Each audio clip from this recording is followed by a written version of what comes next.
Dr. Daines, in the world of hearing, things have changed and progressed so that we can all hear those cute grandchildren's laughs and whatever we want to. But really, the way that you test and the in-depth tests have changed a little bit. They have a little bit.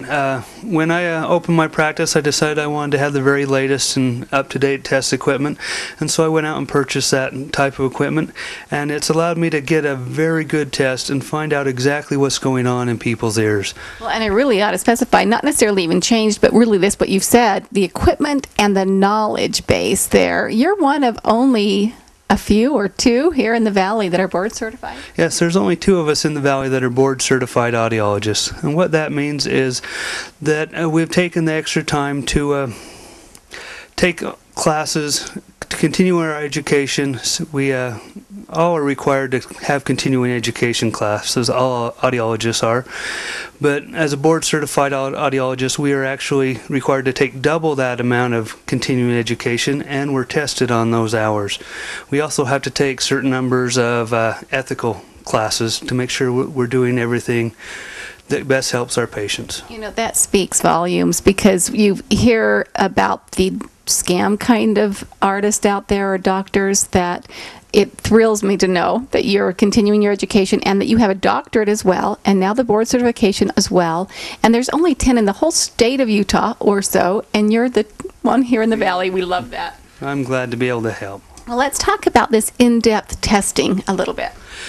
First, we test the physical part of the ear. We put what we call do a tympanogram, which is a measurement of the eardrum.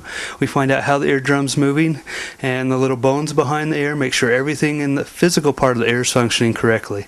Well, I can even give you an example of that. Years and years ago, my mother had lost her hearing and had a test done and found out it was something to do with the bone, so she was able to surgically have that fixed, and she can hear us so well, and she has her hearing.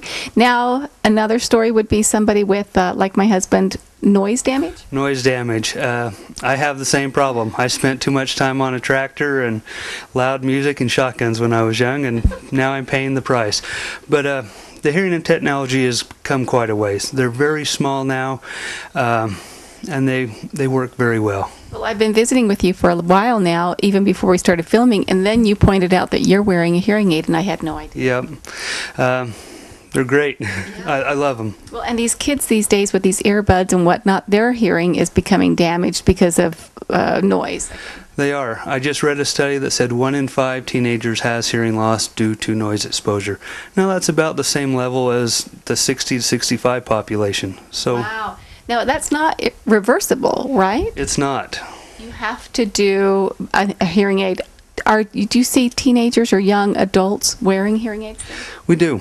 Not as much as older people, but there are some that do. Well, the thing about it, when they're visible like this, or they almost look like Bluetooth if you see it from the side, you know, with eye aids, seeing aids, you know, you've got these great-looking glasses and people wear them for fashion, and they veer away from hearing aids because it seems like the old clunky, whistly. In fact, how do these do with that whistly noise? They've gotten better. The hearing aid companies have come out with some very powerful computer chips that are able to get rid of almost 99% of the whistle.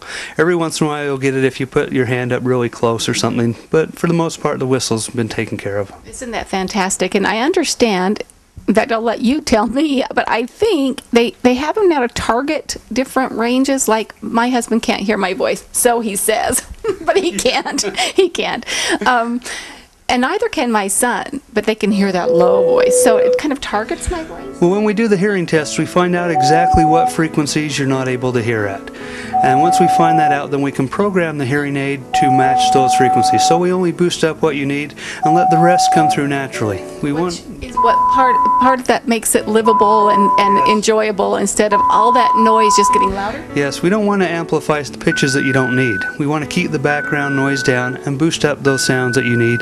Makes things sound more natural. Okay, well, that sounds fantastic, because hearing is so important. This machine here is one of those, hearing test machines? Yeah, this is how we test the hearing.